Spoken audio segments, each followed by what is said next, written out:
Bueno, pues vamos a empezar. Lo primero, daros las gracias por asistir y espero que pasemos un rato agradable. Bueno, hoy es la penúltima charla o conferencia del ciclo que empezamos por el mes de septiembre del año pasado y acabaremos en el mes de junio, o sea, el próximo mes. Y el tema de hoy, todos los temas creo que han sido o son interesantes, pero el tema de hoy me parece particularmente interesante porque vamos a hablar de uno de los episodios de la Biblia que más ha contribuido a configurar el espacio o la atmósfera cultural religiosa, porque la religión forma parte de la cultura, de lo que podríamos llamar la cristiandad, ¿no? El mundo occidental impregnado por la religión cristiana, o eso que se llama, en una expresión que tiene sus pegas, pero bueno, es de uso bastante común, el mundo judeo-cristiano, ¿no? La herencia judeo-cristiana. Y me refiero al episodio de la ingesta del fruto del árbol del conocimiento, el llamado árbol prohibido, el fruto prohibido, ¿no? Que sabéis que eso supone una transgresión, una supuesta hipotética transgresión de la orden o el mandato que le da Yahvé Elohim a Adán, tal y como figura en el segundo capítulo del Génesis, de que pueden comer del fruto de todos los árboles del jardín del Edén, del Gan Eden, excepto del fruto del árbol del conocimiento del bien y del mal. Porque si comen de ese fruto, entonces moriréis, ¿no? Esa es la advertencia que le hace Yahvé Elohim. Esto es importante, Yahvé Elohim, porque luego veremos que en el tercer capítulo aparece nada más que la figura de Elohim. Cuando entra en juego la serpiente y habla con la mujer, que por cierto no es Eva, no es Javá, es la mujer, Isha. Ese es uno de los malentendidos que se han hecho casi ya un relato habitual, pensar que Eva tuvo algún contacto con la serpiente. Contacto dialéctico, me refiero, lo cual no es así, y basta leer el libro del Génesis para comprender que en ningún momento hay un encuentro entre Eva y la serpiente. Hay un encuentro entre una mujer y la serpiente, pero esa mujer no se le llama Javá, Eva, que es el nombre hebreo de Eva, Javá, sino que se le llama así, mujer Isha, ¿no? Bueno, pero eso lo vamos a ver luego con todo detalle.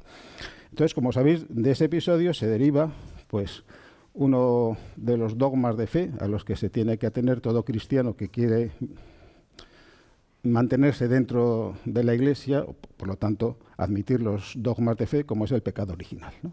Esa supuesta transgresión de Adán y Eva pues generó una especie de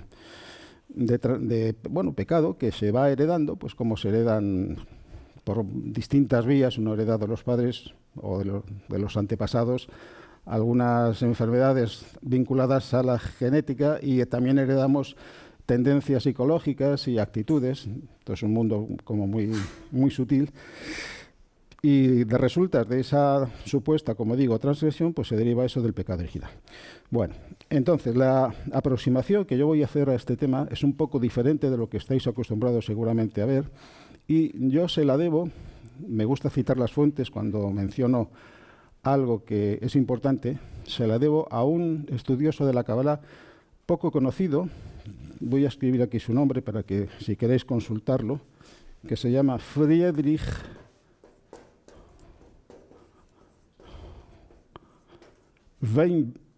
Weinreff, no sé si lo pronuncio bien, Friedrich Weinreff. Este hombre es judío de origen ucraniano, de una región de Europa oriental que se llama la Galicia. No sé si habéis oído hablar, la Galicia, que no es la Galicia ibérica, ¿no? La Galicia que conocemos, sino la Galicia de la Europa oriental del norte, que cubre parte de Polonia y parte de Ucrania. Bueno, pues este hombre nació en la Galicia ucraniana, pero toda su vida la desarrolló en Holanda, en los Países Bajos. Por eso se le considera de nacionalidad holandesa. Y este hombre tiene muchísimos libros muy interesantes, lo podéis consultar en Internet y veréis que tiene muchos libros y muy buenos. Y en uno de ellos él menciona una discrepancia que aparece en el versículo 11 y en el versículo siguiente, el versículo 12, del primer capítulo del Génesis, que muy poca gente se da cuenta, porque por lo general se lee la Biblia, quienes leen la Biblia, que es una estricta minoría, yo creo, pues dentro de la estricta minoría de las personas que leen la Biblia, pues son menos todavía los que leen atentamente y se dan cuenta de lo que están leyendo, ¿no? Entonces, cuando se lee el versículo 11 y a continuación el versículo 12, el lector atento descubre una anomalía, que ahora vamos a ver en qué consiste. Esa anomalía yo le doy como el calificativo como de un terremoto. Un terremoto que tiene réplicas, como pasa con los terremotos, tienen réplicas. Entonces, la primera réplica de ese terremoto que hay, o que se manifiesta en la transición Génesis 1.11 a Génesis 1.12, la primera réplica es el episodio de la ingesta irregular, ya aprovecho para lanzaros una pista, la ingesta irregular o en modo inadecuado, la ingesta irregular o en modo inadecuado del fruto del árbol del conocimiento. Y eso luego generó otra serie de réplicas de las que no me voy a las que no me voy a referir. Bueno, las voy a nombrar algunas, pero no me voy a entretener en ellas porque entonces se nos iría todo el tiempo de la charla, ¿no? Por ejemplo, una réplica, otra de ellas es que Caín mata a Abel. Es otro hecho irregular, vamos a decir así, ¿no? Otra réplica es que Noé, después del diluvio, planta una viña, se dice, y al versículo siguiente ya se nos dice que ha bebido del fruto de la viña y que se embriaga y que se desnuda dentro de del tabernáculo, de la tienda. Y ahí ocurren cosas, porque uno de sus hijos entra en la tienda, descubre la desnudez del padre y luego va a contárselo a sus hermanos. Bueno, ese es un episodio que tiene mucho calado, yo lo menciono, pero no me voy a extender en él. Otra réplica, por ejemplo, el fallido sacrificio de Isaac por parte de Abraham, o Abraham. Sabéis que en un momento dado Dios le ordena a Abraham que sacrifique a su hijo, a Isaac. Entonces Abraham, como una muestra de fe, de sumisión a la voluntad divina, pues va y lo organiza todo para sacrificarle, pero en el último momento pues hay un ángel que le detiene la mano cuando ya se dispone a sacrificarlo. Bueno, eso es otra réplica, que también tiene mucho recorrido. Y así unas cuantas más. Bueno, entonces os estaréis preguntando, bueno, ¿y qué pasa en el versículo 11 y luego en el versículo 12 para que allí ocurra eso que yo he calificado como un terremoto? Bueno, pues vamos a hablar de ello. Entonces, primero vamos a introducir estos dos versículos con los dos anteriores, para contextualizarlo, ¿no? Entonces, esto empieza, o sea, estos pasajes que voy a decir se refieren a la narración propia del tercer día de la creación, ¿no? Ya sabéis que hay 6 días de la creación que ocupan el primer capítulo del Génesis. Bueno, pues esto es el principio del relato perteneciente al tercer día, ¿no? Y empieza dando por parte de Elohim, este nombre, uno de los nombres de Dios que tiene también un amplio recorrido, y lo vamos a interpretar Elohim como el conjunto de fuerzas creadoras que traen a la manifestación el aspecto forma de la creación, ¿eh? El conjunto de fuerzas creadoras manejadas por una entidad creadora que traen a la manifestación el aspecto formal, material de la creación, tanto del micro como del macrocosmos, ¿no? Entonces, el primer versículo, que es el 9, empieza diciendo: y dijo Elohim, que se reúnan las aguas inferiores en un lugar, en un único lugar.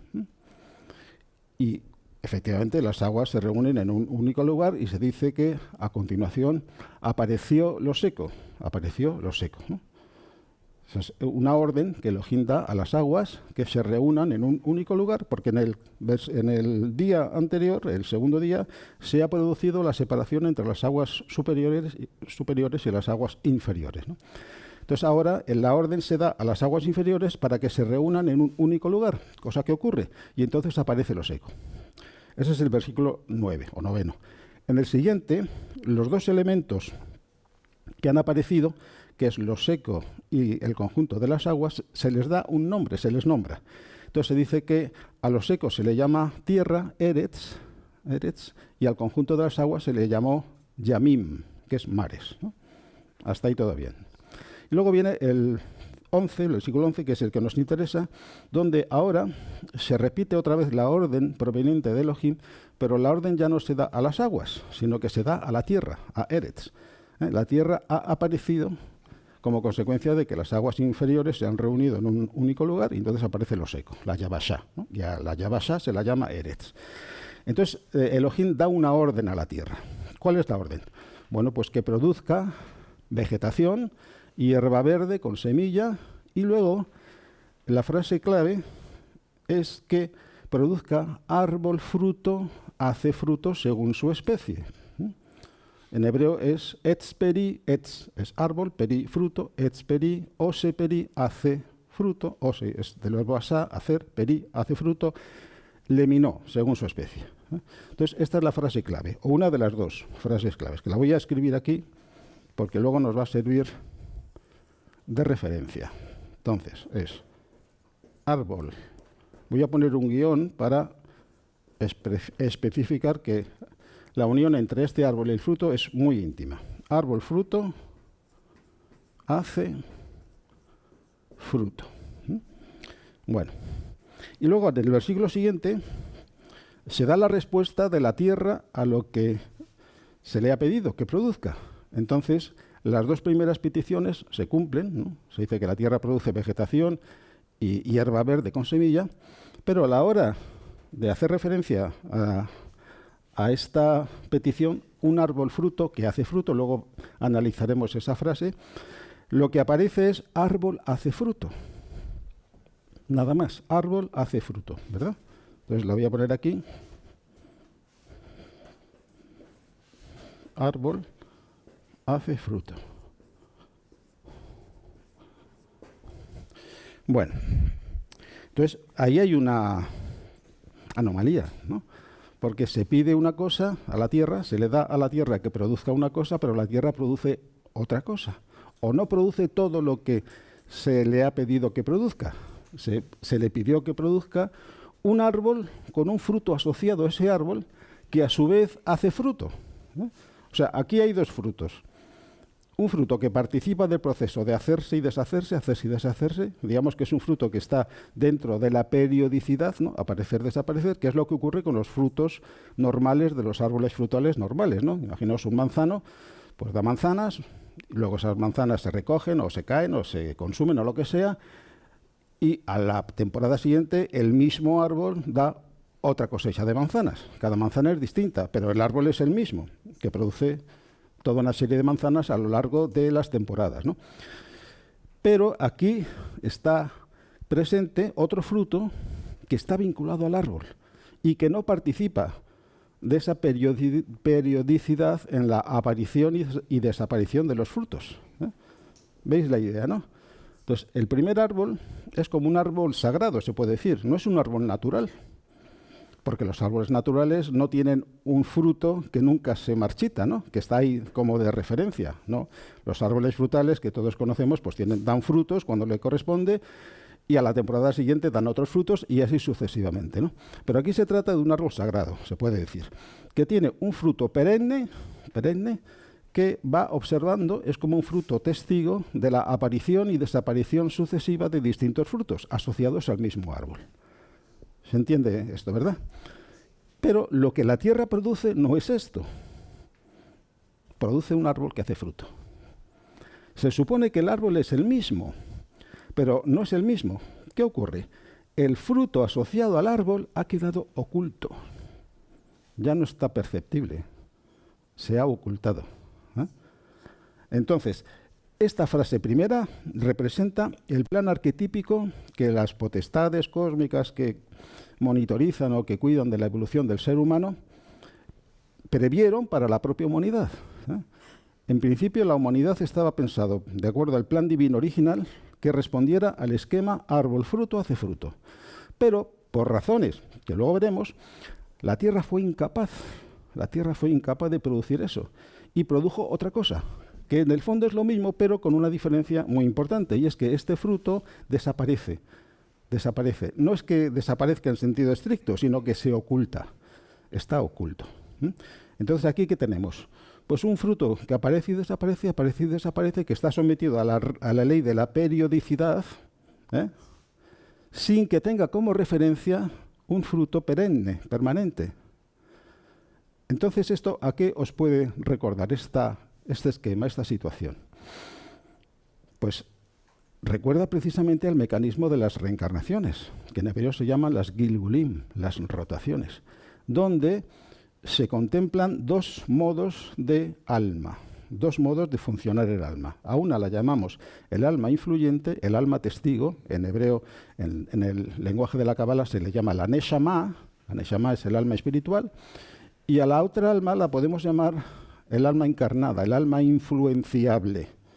Y en el lenguaje de la Cábala se le llama Nefesh, en el correcto uso de estas dos palabras. Porque ya algunos ya conocéis que yo impugno totalmente ese paradigma, para mí erróneo, de los 5 niveles del alma. Pero bueno, ese es otro tema que yo desarrollé en la segunda charla, la correspondiente al mes de octubre, desarrollé y justificándolo, no de una manera caprichosa, ¿no? Porque el paradigma de los 5 niveles del alma me parece erróneo.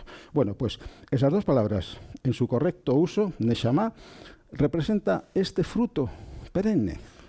Es la conciencia testigo, la conciencia objetivo que observa la aparición y desaparición sucesiva de todas sus personalidades, de todas sus máscaras conscientes, de todas sus nefesh, almas encarnadas. Este era el plan original, pero no fue posible. ¿Por qué? Por la incapacidad de la Tierra para producir lo que se le había demandado. La incapacidad de la Tierra para producir lo que se le había pedido. Solamente pudo producir un árbol que hace fruto.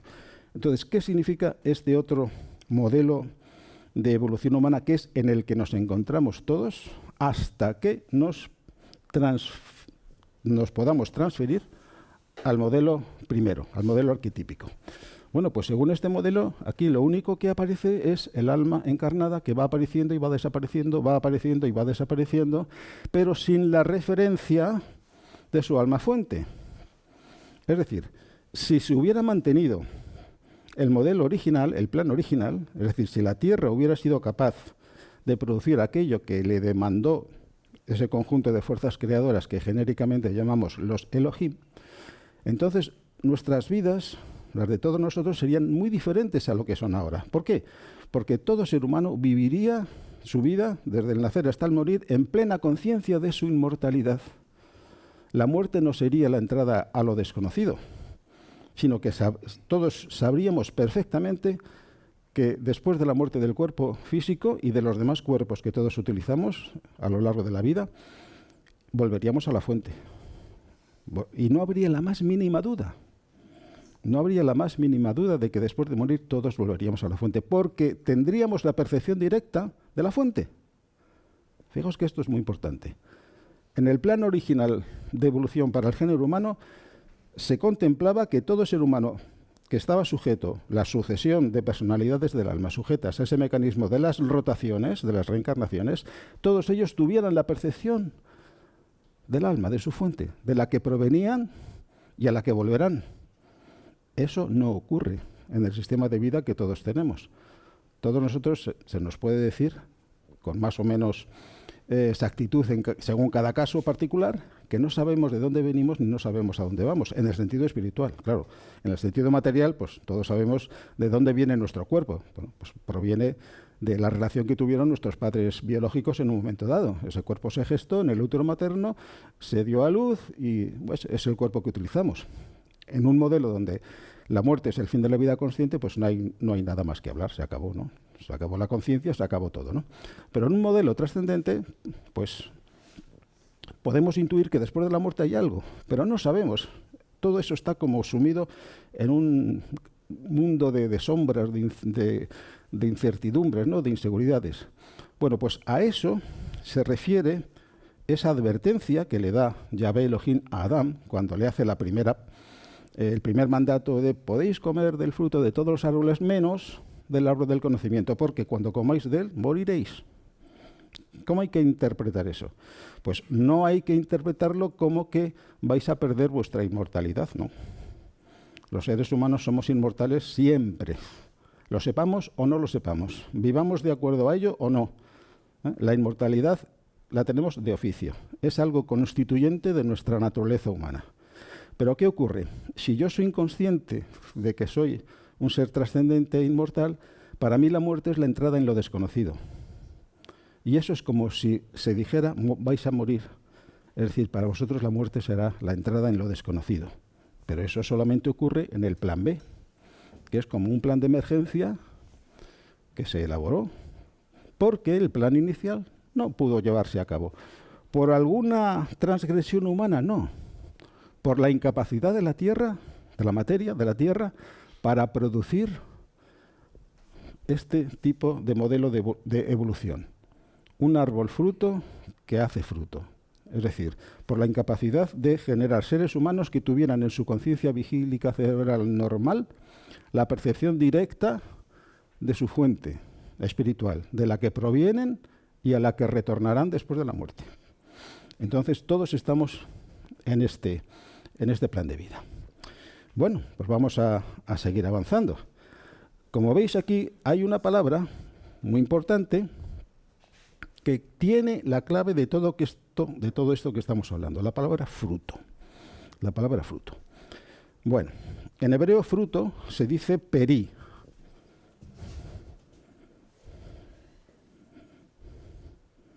Peri. Esto es bueno, para aquellos que sepáis las letras hebreas, esto es una P, esto es una Resh y esto es una Yod. Y se pronuncia peri, peri. Bueno, y las palabras hebreas son como un regalo que recibimos debidamente empaquetado. Entonces, cuando nos hace alguien un regalo envuelto en un paquete, así, con papel muy bonito, con algún floripondio por ahí, ¿qué hacemos? Pues abrimos el paquete, ¿no? Una cosa tan normal como esa. Bueno, pues cada palabra hebrea es un regalo que viene empaquetado. ¿Y cómo podemos desempaquetar ese regalo? Bueno, pues en Kabbalah hay una técnica que se llama notaricón, algunos os suena esta palabra, notaricón, que consiste en considerar cada letra de una palabra como la inicial de otra palabra. Y hay un proceso de notaricón natural que consiste en escribir debajo de cada letra su nombre. Es decir, yo cojo la palabra peri y yo me puedo puedo buscar una palabra que empiece por la letra P, otra que empiece por la letra Resh y otra que empiece por la letra Yod. Y ese conjunto de tres palabras es un desarrollo, uno de los muchos posibles desarrollos por notaricón de la palabra peri. Pero hay un desarrollo que es natural, que es inherente a la palabra, que es poner debajo de cada palabra su nombre. Es como si yo tengo la palabra casa y debajo de la C pongo C, debajo de la A pongo A, debajo de la S pongo S, y así sucesivamente, ¿no? Bueno, pues aquí voy a hacer lo mismo. Entonces, debajo de la letra P voy a poner cómo se llama esa letra en hebreo, que es P. Una P y una Aleph. Debajo de la letra Resh voy a poner cómo se llama esa letra en hebreo. Resh, una Resh, una Yod y una Shin. Y debajo de la letra Yod voy a poner su nombre, que es una Yod, una Vav y una Dalet. Bueno, y aquí entra otra cualidad, la más importante que tiene la letra hebrea, la lengua hebrea, que es una lengua alfanumérica.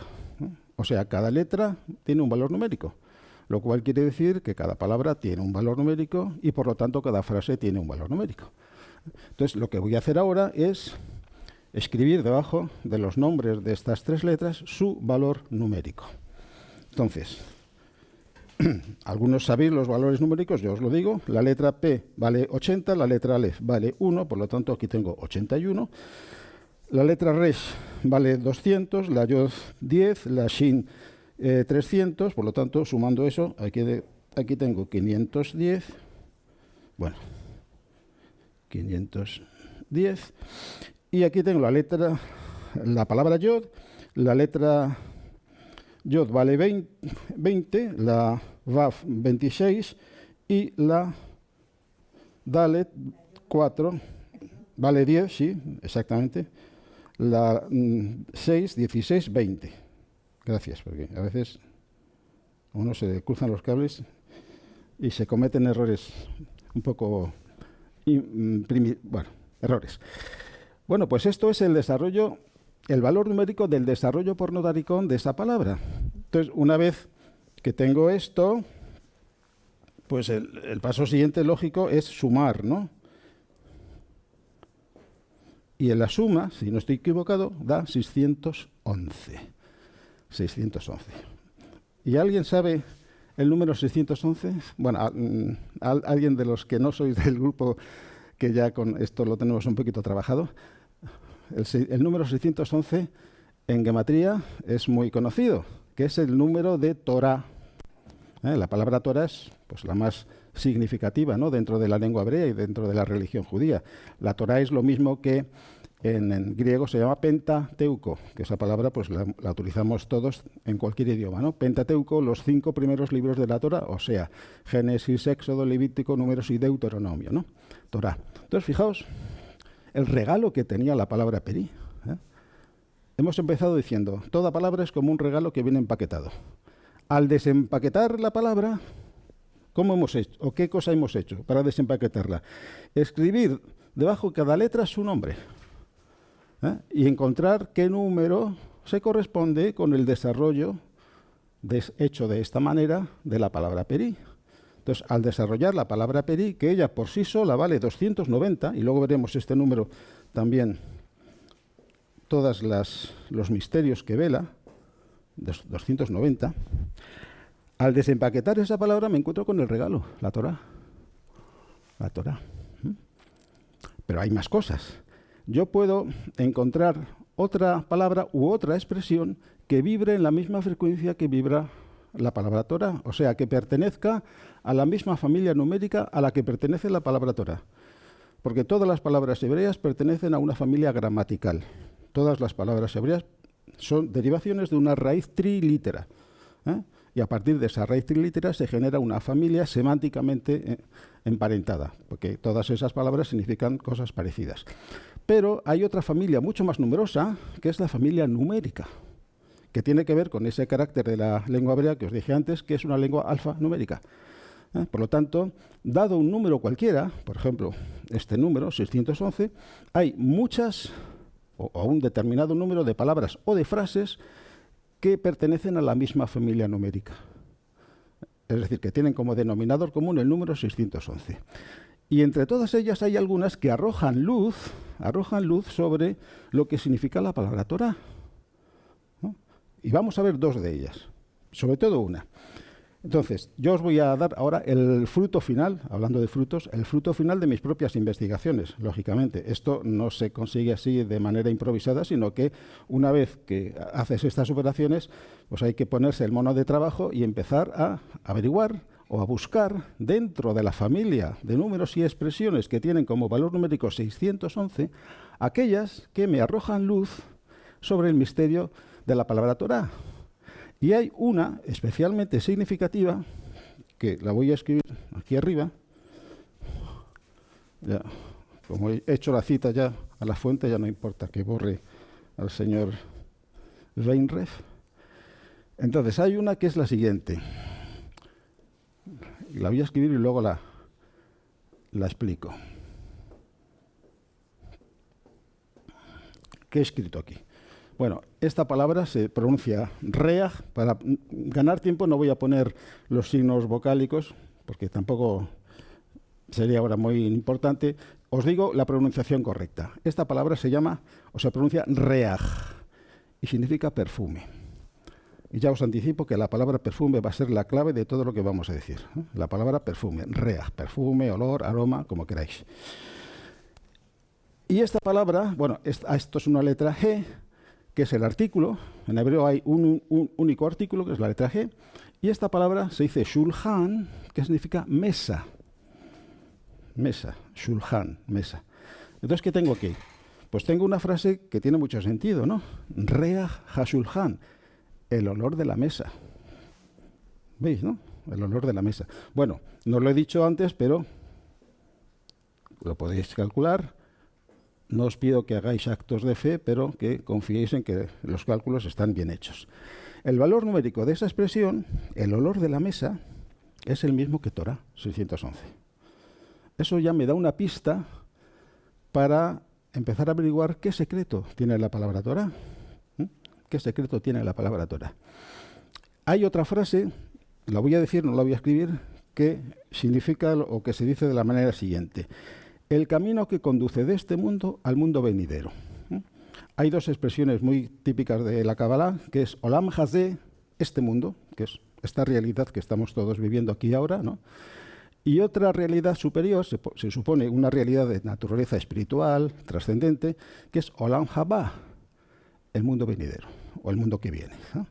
Entonces, si yo formo la expresión desde el camino que conduce desde este mundo al mundo venidero, derech es camino. Derech meolam haba, ese sonido de me significa desde. Derech meolam haba, le, el sonido de la L, que es una lamed, significa hacia, ¿no?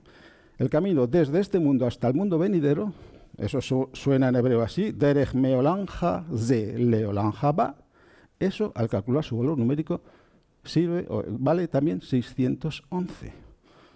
Eso me aporta una información muy interesante sobre cuál es el sentido práctico de la Torá. ¿Qué es la Torá en el fondo? Es un camino, es una regla de vida, es un manual de conducta humana que me conduce de este estado de conciencia al estado de conciencia propio del alma. Del estado de conciencia propio de la nefesh, del alma encarnada, ¿no?, al estado de conciencia propio de la neshama, del alma espiritual. Eso es el significado, o uno de los significados, uno de los tesoros que están contenidos en la palabra Torah. Y luego está este otro, que es en el que nos vamos a detener especialmente. El olor de la mesa. Es una frase que nos transporta a situaciones que todos vivimos, ¿no? Cuando nos sentamos a la mesa, ponemos los alimentos, sobre todo en comidas así un poquito ceremoniales, ¿no? Pues nos sentamos a la mesa, nos traen los alimentos y tal. Entonces todos percibimos el olor, ¿eh? Entonces, en un mundo natural, en el mundo nuestro, después de percibir el olor de los alimentos, ¿qué hacemos? Pues los comemos, ¿no? Nadie se alimenta del olor de los alimentos. Esto es una verdad de perogrullo, como quien dice. Pero eso ocurre en el mundo natural, en el Olam Hazé, este mundo. Pero si yo quiero proyectar, elevar mi conciencia hasta identificarme con mi Neshama, con mi alma espiritual, hasta llegar al Olam Haba, el mundo venidero, entonces la cosa cambia completamente. Es decir, el alimento espiritual es el perfume. Si yo quiero alimentar mi alma, tengo que percibir el perfume, el olor que emana del alimento.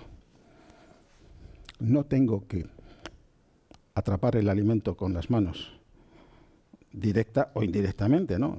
Ahora ya no comemos con las manos, ¿no? Durante un tiempo se comía con las manos, ahora comemos con los cubiertos, cuchara, tenedor, pero luego no lo llevamos a la boca. Es decir, interviene el sentido del tacto. Pero nadie se alimenta en un mundo natural mediante el sentido del olfato. Oliendo los alimentos yo no me alimento. Es así de sencillo y de una verdad de perogrullo, como dije antes, ¿no? Pero eso es en el mundo natural. En el mundo, vamos a decir, sobrenatural, espiritual, trascendente, como queréis llamarlo, nos alimentamos con el olor del fruto. Y aquí ya tenéis una pista de en qué consistió la irregularidad, la anomalía que cometieron primero la mujer y luego el acompañante femenino de la mujer, que no era Adán, o por lo menos no se le nombra como Adán. Si vais al pasaje del 3er capítulo del Génesis, donde se narra que la mujer Isha, después de las explicaciones, luego volveré sobre esto, que le da el Nahash, la serpiente, de que no os preocupéis, que no vais a morir para nada. Se os abrirán los ojos y seréis como dioses, o seréis como Elohim. Y eso parece que a la mujer le convence, entonces coge y agarra el fruto con la mano. Ahí está la anomalía, ahí está la transgresión. No en comer del fruto, porque no tiene sentido que la divinidad, llamémosla Yahvé Elohim o como queramos, plante un árbol en el Gan Eden, el jardín del Edén, y luego le diga a Adán y a la mujer, de este árbol no podéis comer. Bueno, entonces, si no podemos comer, ¿por qué lo tienes ahí? Esto parece un poquito, también un poco de un razonamiento muy elemental, pero tiene una lógica muy poderosa, ¿no? Si hay un árbol que da frutos que tienen que ver con algo tan inherente al estado adulto del ser humano como es discernir entre el bien y el mal, ¿en qué cabeza cabe que una divinidad prohíba a los seres humanos entrar en conocimiento racional, en discernir el bien del mal? Eso forma parte del desarrollo psicológico de todo ser humano, ¿no? Empezar a discernir según tu criterio personal, según tu experiencia, que luego eso se va cambiando a lo largo de la vida, porque lo que para mí fue bueno hace un tiempo, ahora ya no lo es, o al revés, ¿no? Entonces no tiene sentido esa prohibición en términos absolutos. Lo que pasa es que en los textos de la Torá tan importante es lo que se dice como lo que no se dice. Tan importante es lo que se dice como lo que no se dice. Entonces, lo que no le dice Yahvé Elohim a Adán es la manera correcta de comer el fruto. Eso no se lo dice. Se lo queda así como en la reserva, ¿no? Luego veremos que la mujer sabe algo de esto, ¿eh? En el diálogo que mantiene con la serpiente. Eso lo veremos luego. Entonces, la manera correcta de tomar el fruto no es con las manos, sino que es aspirando el olor del fruto. Luego veremos en qué consiste eso dentro de un análisis de psicología un poquito ya más profunda. Ahora vamos a ver los misterios que hay en la palabra perí, porque esa palabra, que forma parte de una familia numérica, ¿eh?, cuyo denominador común es el número 290. Entonces, a esa familia pertenecen dos expresiones que me dan la clave de por qué al fruto hay que ingerirlo no mediante su sabor, no mediante el contacto directo con la mano, sino aspirando el aroma que emana de ese fruto. Entonces, 290, voy a ver si hago aquí un poquito de espacio.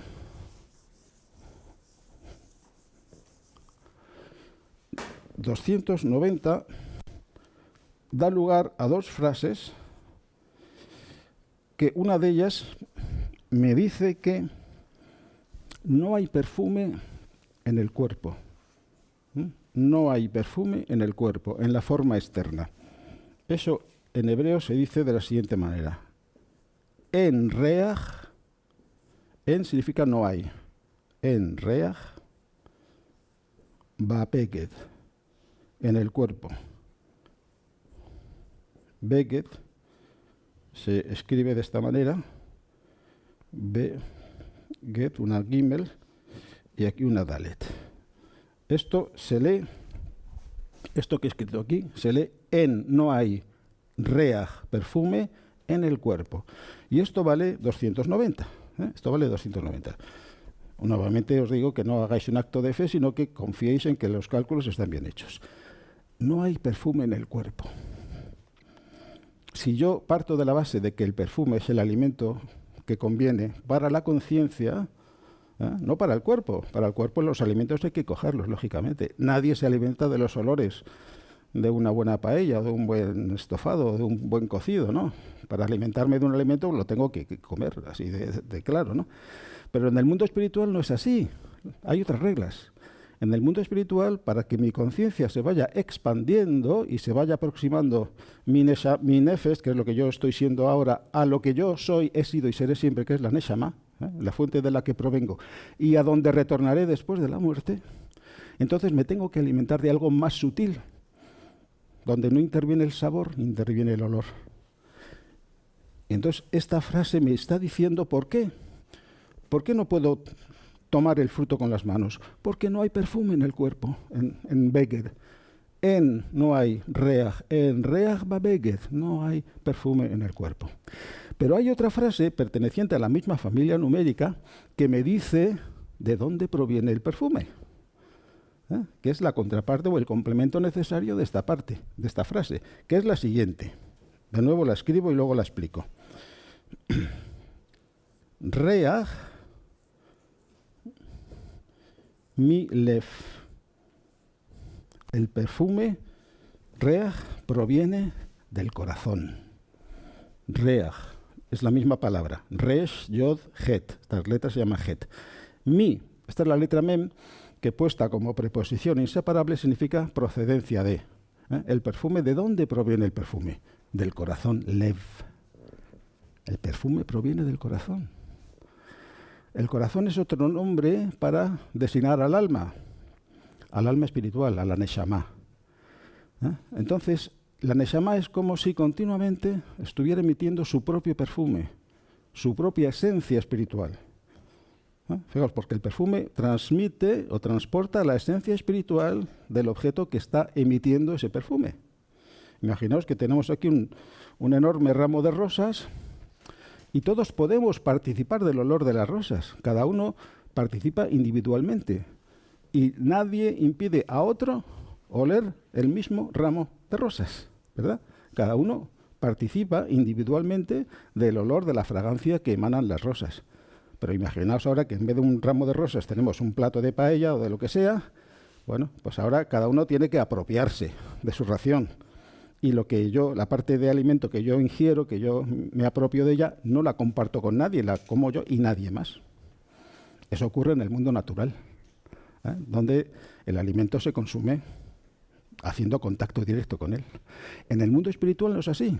En el mundo espiritual participamos de la esencia sutil que emanan de las cosas y de las personas. Cuando yo tengo una relación de posesión con alguien o con algo, es como si la atrapara, ¿no?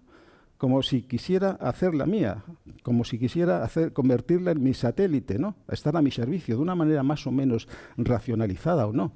Hay racionalizaciones muy eficaces que enmascaran el verdadero motivo que yo tengo para querer estar en relación con una determinada persona. La quiero tener en mi órbita, en mi órbita, la quiero poseer, en sentido no más burdamente material, sino poseer es incluso, entre comillas, espiritualmente, intelectualmente, socialmente.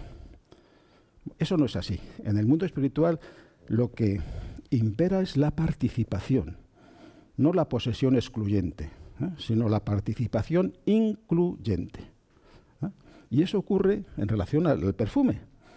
Volvemos al ejemplo de antes. Aquí tenemos un enorme ramo de rosas y todos olemos la fragancia de las rosas y nadie impide a otro oler la misma fragancia, porque la fragancia es para todos. Es como la luz del sol. Se dice que el sol sale y brilla para todos, ¿no? Y eso es una verdad de perogrullo de nuevo, pero las verdades de perogrullo encierran los grandes secretos de la realidad, de la existencia. Bueno, entonces, ya tenemos aquí la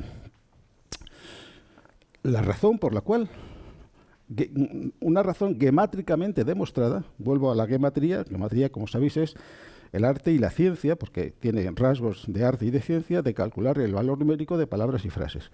Entonces, aquí tengo gemátricamente demostrado la razón por la cual en el mundo espiritual el alimento es el perfume, porque en el cuerpo no hay perfume. Y eso todo se relaciona con la palabra peri, a través del número que es común a la palabra peri, fruto, a la expresión en el cuerpo no hay perfume, en reach babeged, en el cuerpo no hay perfume, y la expresión reach milev, el perfume proviene del corazón. Esas tres expresiones, o sea, dos expresiones y una palabra, peri, fruto, en reach babeged, no hay perfume en el cuerpo, y la otra expresión, reach milev, el perfume proviene del corazón. Todas ellas son expresiones que pertenecen a la misma familia. No una familia gramatical, obviamente, sino a la misma familia numérica, que tiene un rango superior. Las familias numéricas tienen un rango superior en relación a las familias gramaticales. Y esta familia numérica se caracteriza porque todos sus miembros vibran en la misma frecuencia, 290. Es una frecuencia sin unidades. No son 200, he dicho 250, 290. No son 290 hercios, vibraciones por segundo, o 290 lo que sea, gramos, porque a veces se dice el peso. No, es un número adimensional, que es el denominador común de toda una serie de frases o palabras que vibran en esa misma frecuencia. Bueno, pues ahí tenemos la razón por la cual el fruto es tan importante y el perfume del fruto. Entonces vamos a ver ahora algo también muy interesante en relación a estas dos frases que he puesto antes. La primera, árbol fruto hace fruto, que representa el plan de vida inicial previsto para la humanidad, que no se pudo cumplir por la incapacidad de la Tierra para producir aquello que se le había pedido. Y este otro plan de vida, que es el plan de emergencia, podríamos decir. Entonces, esta frase en hebreo, que la vuelvo a repetir, se dice etz peri, árbol, etz es árbol, peri es fruto, etz peri, ose peri, hace fruto, y luego hay una palabra final que es leminó, según su especie. Entonces, la frase completa es Ets peri o se peri leminó. Árbol, fruto, hace fruto según su especie. Y el valor numérico de esa frase es 1251. De nuevo os digo que estos números están calculados y requete calculados, y son correctos. Y luego tengo esta otra frase que es el plan de vida que todos estamos siguiendo hasta que nos reconectemos, porque es posible reconectarse con el plan original. Esta otra frase que es Ve'etz ose peri, y árbol hace fruto, vibra en la frecuencia 831. Bueno, de nuevo ocurre lo mismo. Tengo dos números que me definen toda una familia de frases, en este caso palabras no, porque no hay ninguna palabra que valga 1251, ni tampoco hay, bueno, sí hay alguna palabra seguramente que puede valer 831, pero aquí se trata de frases. Entonces, buscando y buscando y buscando entre los miembros de esa familia, porque este es el trabajo, digamos, de pico y pala de cualquiera que se meta en la investigación cabalística, ¿no? No todos son sutilezas metafísicas, hay un trabajo muy anodino a veces y muy laborioso, que es encontrar frases, y a veces muy divertido y muy creativo, que es encontrar frases que pertenezcan a esta familia, 1251. Y una frase que pertenece a esa familia es la siguiente. Es una frase donde este fruto le habla a este otro fruto. ¿Quién era el primer fruto? El alma. Es un fruto perenne, un fruto que nunca se marchita, que está ahí como conciencia objetiva que percibe todo el proceso de aparecer y desaparecer de todas sus personalidades, que es este otro fruto que está sujeto al proceso de hacerse y deshacerse, ¿no? Entonces, la frase que le dice el alma espiritual, la Neshama, a la Nefesh, es la siguiente. Yo soy el perfume que proviene del alimento. Yo soy el perfume que proviene del alimento. En hebreo eso suena Anoji Harreach. Anoji es el yo elevado, ¿no? Porque hay otro yo que es Aní, que es como si dejáramos el yo inferior, ¿no? El yo superior y yo inferior. Aní sería la Nefesh, el alma encarnada, y Anoji es la Neshama, el alma espiritual o alma influyente. Entonces, lo que le dice la Neshama a su personalidad terrenal, le dice, yo soy el perfume que proviene del alimento. Anoji, yo, Harreach, el perfume, Minja es otra expresión típica de la lengua hebrea que significa proveniente de Minja Ogel. Ogel es el alimento. Lo voy a escribir aquí para que sepáis cómo se escribe. Es una palabra formada por tres letras, la Aleph, la Kaf y la Lamed. Ogel. Bueno, entonces eso es lo que le dice la Neshama a su Nefesh. Yo soy el perfume que proviene del alimento. Bueno, pues esa frase vale 450. 450. Y luego, después de definirse a sí misma, el alma, le dice a su personalidad, y tú eres el peregrino que va caminando hacia el palacio del yo. Repito la frase para que veáis el significado. Y tú eres, veatá, ve es y atá, tú, el tú, dirigido al género masculino, veatá, hager, ger es peregrino. Normalmente esta palabra se traduce como extranjero, forastero, pero su valor místico, su valor esotérico es peregrino. Aquel que camina hacia una meta, ¿no? El objetivo de su peregrinaje. Bueno, pues le dice, veatá, y tú, hager lejejalja anoji. Ahora interviene la partícula le, lamed, que es hacia, significa en dirección a. Jejal, palacio. Jejal significa palacio. Lejejal ja anoji, hacia el palacio donde yo resido. Fijaos la gran lógica que tiene esa frase. Primero, el alma le dice a su personalidad, ¿quién es ella? Y cómo tiene que hacer, cómo tiene que comportarse a la hora de alimentarse para conseguir llegar a ella misma. Primero le dice, Anoji Harreach Minja Ogel. Yo soy el perfume que proviene del alimento. Anoji Harreach Minja Ogel. Y luego dice, Veatá, y tú eres un peregrino. Veatá Haker, un peregrino que va andando. O sea, cada nefes, cada alma encarnada proveniente de la Neshama, el alma influyente, es un peregrino. ¿Quién es un peregrino? Alguien que camina por una tierra que no es la suya. Un forastero. Ahí quizá sería mejor la palabra forastero, extranjero. ¿Quién es forastero o un extranjero? Aquel que camina por una tierra que no es su patria. ¿Cuál es la patria? La única patria de cada personalidad del alma. El alma. Cada uno de nosotros podría decir, mi única patria es el alma. La fuente espiritual de la que provengo y hacia la que me encamino. Y hacia la que iré forzadamente cuando haya experimentado la muerte. Forzadamente. La clave está en volver a mi fuente espiritual mientras esté vivo. Morir en vida, que se dice. Eso es una frase que han repetido todos los místicos y todos los poetas que ha habido, ¿no? Si yo muero en vida, hago durante la vida, de una manera libre, consciente y voluntaria, lo que de una manera completamente forzada por una ley frente a la cual no tengo la más mínima capacidad de oponerme, haré después de experimentar la muerte. Entonces, vuelvo a repetir lo que le dice la Neshama a su Nefesh. Le dice, yo soy el perfume que proviene del alimento. ¿Y tú quién eres? Tú eres un peregrino que estás caminando hacia el palacio donde yo vivo. Atá, Beatá, y tú, Hager, Ger es peregrino, Le Jejal, Jejal palacio, en dirección a Le Jejal Ha Anoji. Fijaos que la frase es simétrica, empieza con el Anoji, con el acento en la última sílaba, Anoji, y acaba con Anoji. La palabra Anoji, cuando empieza frase, se pronuncia así, Anoji. Es la última sílaba donde recae el acento. Y cuando finaliza una frase, no es Anoji, es Anoji. Eso además fonéticamente transmite un cierto equilibrio, ¿no? Anoji, jarreach minja ogel, yo soy el perfume que proviene del alimento. Beatá, y tú eres un peregrino. Hager, lejejal, hacia el palacio, ha anoji, hacia el palacio del yo, que soy yo. ¿Veis la frase?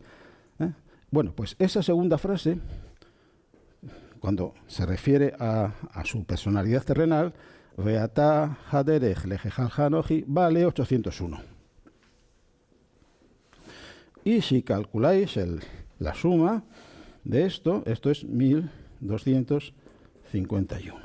Es decir, esa frase pertenece a la misma familia a la que pertenece la frase que expresa el plan original divino para la humanidad, que no se cumplió, de nuevo, por esa incapacidad de la Tierra para producir lo que Elohim, ese conjunto de fuerzas creadoras del aspecto formal, material, demandaron a la Tierra. Hasta ahí estáis siguiendo, más o menos, ¿no? Yo procuro decirlo de manera tranquila, suave, para que las ideas se vayan asimilando de manera adecuada. Bueno, pues ahora vamos a ver qué me dice esta otra frase. O sea, esta frase y el número que la representa, 831. Recordemos que 831 es el plan de vida que todos estamos siguiendo hasta que hayamos experimentado eso que se llama en hebreo y en la Kabbalah la teshuvah. Teshuvah significa retorno, arrepentimiento, metanoia, ¿no? Es dar un giro de 180 grados a tu vida o a la vida nuestra y emprender el camino de retorno a la casa del Padre. Lo que hizo el hijo pródigo, ¿no? En esa parábola tan maravillosamente condensada, donde hay tanta sabiduría condensada en un relato muy sencillo, muy corto, ¿no? El hijo que le pide a su padre la parte de herencia que le corresponde y con ese capital se va a un país muy lejano y ahí lo dilapida todo, llevando una vida pues a todo trapo a nivel material hasta que llega a la más absoluta miseria. Y entonces se declara una hambruna y para ganarse la vida, ¿qué hace? Pues dar de comer a una piara de cerdos. Y en ese momento siente hambre, pero sabe que el alimento de los cerdos no le vale a él. Bueno, pues cuando ha tocado fondo, se le enciende eso que Platón llamó la anamnesis, la memoria vertical, y dice, o se acuerda, de que en la casa del Padre, en la casa de mi Padre, a nadie le falta el pan. El alimento del hombre es el pan. Es el símbolo del alimento por antonomasia. ¿Qué hace el hijo pródigo? Pues se levanta, porque hasta entonces había estado como andando a gatas. No físicamente, pero mentalmente, estaba arrastrándose por la tierra. Y cuando se acuerda de su origen espiritual, del Padre, él viene del Padre y tiene que volver al Padre, pero se le había olvidado. Y en ese momento se acuerda de que él proviene del Padre. y que tiene que volver al Padre, cuando ha tocado fondo en su vida. Entonces da media vuelta, se levanta, se pone en pie internamente, porque hasta entonces había estado como reptando, como un reptil, ¿no? Arrastrándose por el suelo de la vida, y emprende el camino de retorno al Padre. Bueno, pues este número expresa de manera, incluso diría hasta con una belleza trágica, si me permitís la expresión, la vivencia que siente cualquier persona, que podemos ser o podremos haber sido todos nosotros, que se encuentra atrapado en el plan de vida provisional de emergencia que se elaboró para poder en algún momento conectarse con el plan original, que es este. Recuerdo que en el plan original todo ser humano percibe, es consciente de su naturaleza trascendente. La muerte ya no es la entrada a lo desconocido. La muerte es simplemente la última experiencia consciente de esta vida. Y cuando pasemos por esa última experiencia se nos abrirá un camino que nos conducirá ¿a dónde? A la fuente. Así de sencillo. Bueno, pues hay dos frases que vais a ver que tienen una gran belleza, no solamente moral, sino belleza incluso estética, ¿no? Porque van unidas. Lo ético, lo éticamente bello también es bello desde el punto de vista de la forma, ¿no? Bueno, entonces, la primera frase expresa la angustia que sentiría cualquier persona que está atrapado en este mundo sin saber de dónde viene, sin saber a dónde va, sin encontrarle un sentido a su vida. Y la frase es la siguiente. La digo y luego la escribo si hay sitio, que sí lo hay. ¿Qué es la siguiente? Bueno, hay dos palabras en hebreo para designar camino. Una de ellas es derech, Dalet, Resh, Kaf, Sofit, derech. Y otra es oraj. Oraj suena distinto, se escribe con letras distintas, lógicamente es una Aleph, una Resh y una Het, oraj. Bueno, pues la frase es Ani, ahora empieza diciendo Ani. Ani es el yo inferior. Ani Baoraj, yo en el camino que me conduce a la muerte. Ani Baoraj le Mavet. Mavet es muerte. Yo estoy en el camino que me conduce a la muerte. Ani Baoraj le Mavet. Fijaos qué frase tan tremenda, ¿no? Ani Baoraj, yo estoy en el camino que me conduce a la muerte. Es lo único que puedo decir de mí mismo, ¿no? Quien vive en ese estado de confusión, de ignorancia, de amnesia, en relación a su verdadera identidad, pues sabe que va a morir. Y que él está en el camino. Un camino es algo que está en la tierra, ¿verdad? Ah, bueno, se me ha olvidado intercalar otra palabra sin la cual no saldría la gematría. La frase completa es Ani Baoraj Laila Lemavet. La palabra que se me había olvidado es Laila. Laila es noche. Yo voy por el camino de la noche que me conduce a la muerte. Ani Baoraj Laila Lemavet. ¿Qué es la noche? En sentido figurado. Bueno, la noche es simbólicamente esa parte del día en la cual transcurre nuestra vida. Y eso está perfectamente reflejado aquí en este diagrama que todos conocéis, donde aquí están representadas todas las partes de un día arquetípico, de un día sagrado, empezando por el crepúsculo, aquí en Malhut, y luego esta tríada inferior, formada por Hod, Netzach, Yesod, representa la noche, que es simbólicamente esa parte del día en la que transcurre nuestra vida, donde no percibimos la luz del sol, como la frase que está aquí, árbol de fruto, este fruto que sería el sol está ausente, no lo percibo. Estoy viviendo en una noche en la ignorancia de que hay un sol, que además la luz de ese sol ilumina la luna. Y la luz de la luna yo la percibo como si fuera una luz propia, generada por la luna, y no sé que es una luz reflejada, emanada del sol. Entonces, esa es la vivencia que todos tenemos aquí en la noche, Laila, la noche. Y luego tengo la siguiente tríada, formada por Gesed, Geburah, Tiferet, que representa la parte del día inmediatamente después de la noche, que es el crepúsculo, la aurora, ¿no? La aurora. Y luego tengo la otra tríada, Jochma, Bina, Keter, que representa la parte del día que viene después de la aurora, que es la mañana, Boker. Aurora se dice Shahar en hebreo. Entonces tenemos aquí Eref, el crepúsculo, Eref. Laila, la noche. Shahar, la aurora. Boker, la mañana. ¿Y qué tengo por encima del árbol? Después de la mañana viene el día. Yom. Pero no es un día de 24 horas que da paso a otro día y a otro y a otro y a otro. No, ese sería un día natural, un día profano. El día sagrado es el día perfecto. El día que llega para quedarse.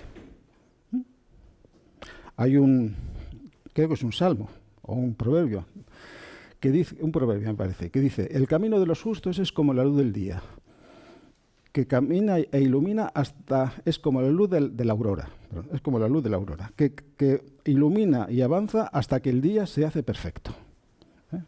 Hasta que el día se hace perfecto. Es decir, después de la mañana, pues ingreso ya en el día, pero es un día permanente, perenne. Vivo permanentemente bajo la luz del sol que representa mi propia naturaleza espiritual. ¿Dónde acaba la vida de todos nosotros? Acaba en la aurora. Después de la muerte, ¿dónde vamos? A la aurora. Todavía no vamos a la mañana. ¿Por qué a la aurora? Porque para llegar a la mañana, que está aquí, primero el alma tiene que cumplir su cometido. El alma es el ungido, el Mashiach, el Cristo.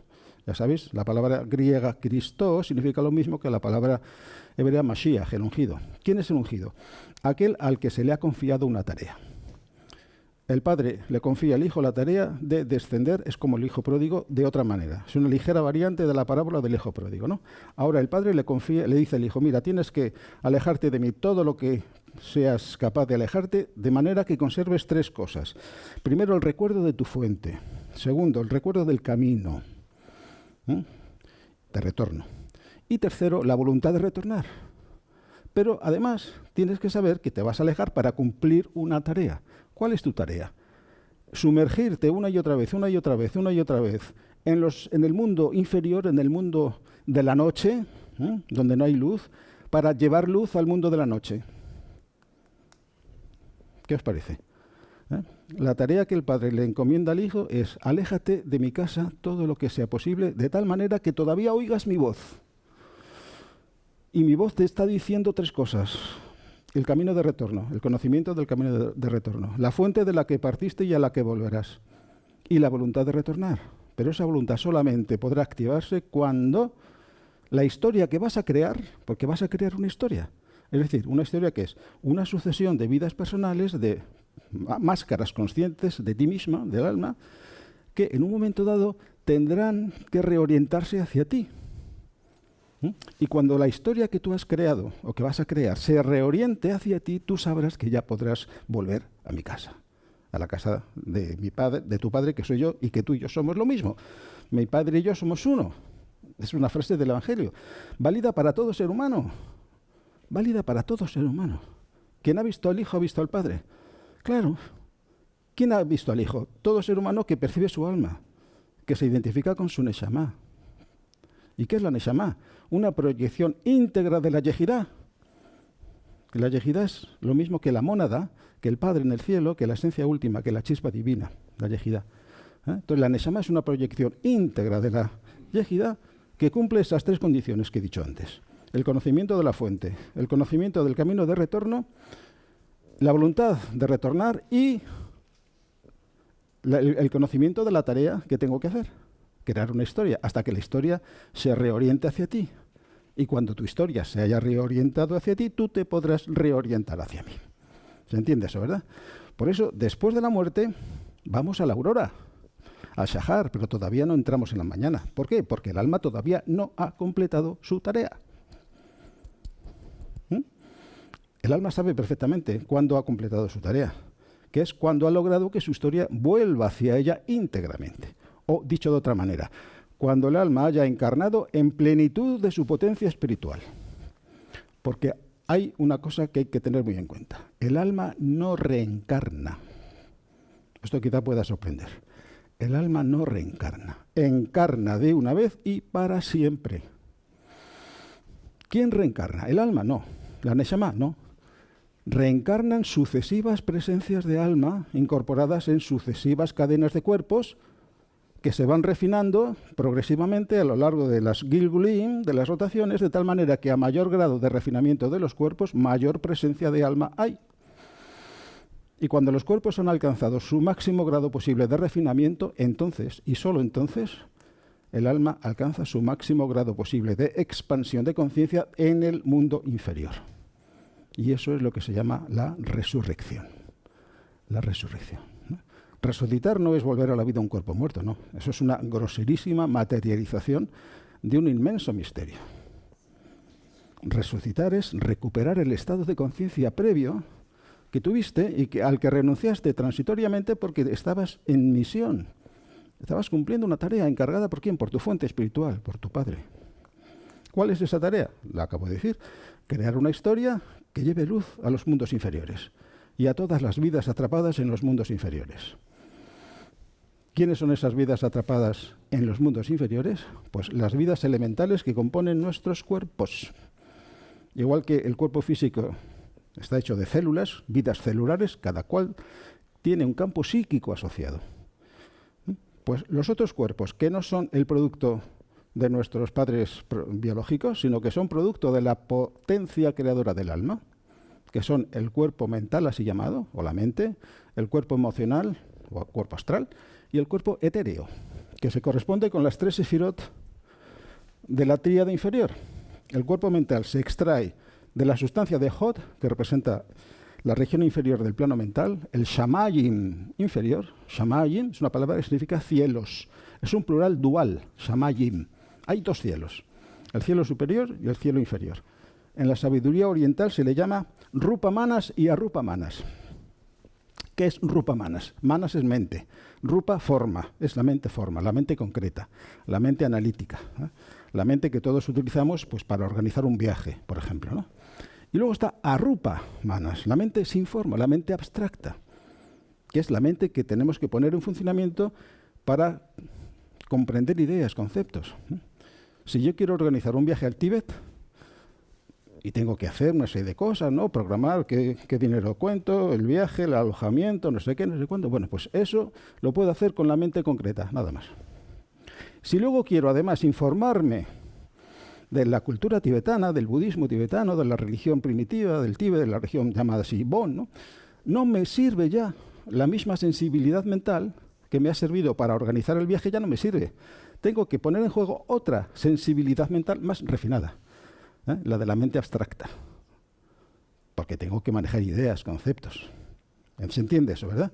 Bueno, pues entonces, todos tenemos 2 cuerpos psíquicos que son producto de la potencia creadora del alma. El cuerpo mental extraído de Hod, el cuerpo astral extraído de Netzach y el cuerpo etéreo, que es el más importante de todos, extraído de Yesod.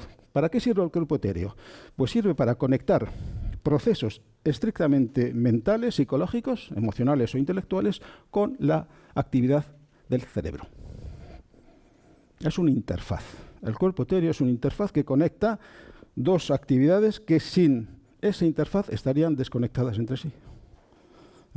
Es un cuerpo que por un lado recibe la influencia propia de los 2 cuerpos psíquicos, el que tiene que ver con la vida emocional y el que tiene que ver con la vida mental, y transmite, conecta de alguna manera esa influencia con el funcionamiento del cerebro. Y por eso somos conscientes, en nuestro cuerpo físico, con un cerebro, somos conscientes de nuestras experiencias mentales, emocionales, intelectuales o lo que sea. Si por alguna razón el cuerpo etéreo se desconecta, nos quedamos a oscuras. Es como un apagón. Decís un poco, la mención un poco así oportunista, ¿no? Es un apagón de conciencia que tenemos. ¿Cómo se restablece la luz? Restableciendo la conexión entre los cuerpos psíquicos y el único cuerpo físico, este. Y eso lo hace el cuerpo etéreo. Bueno, pues hemos dicho entonces que después de morir vamos a la aurora y solamente podemos entrar en la mañana cuando el alma haya conseguido cumplir la tarea. ¿Cuál es la tarea encomendada? Pues ya lo hemos dicho.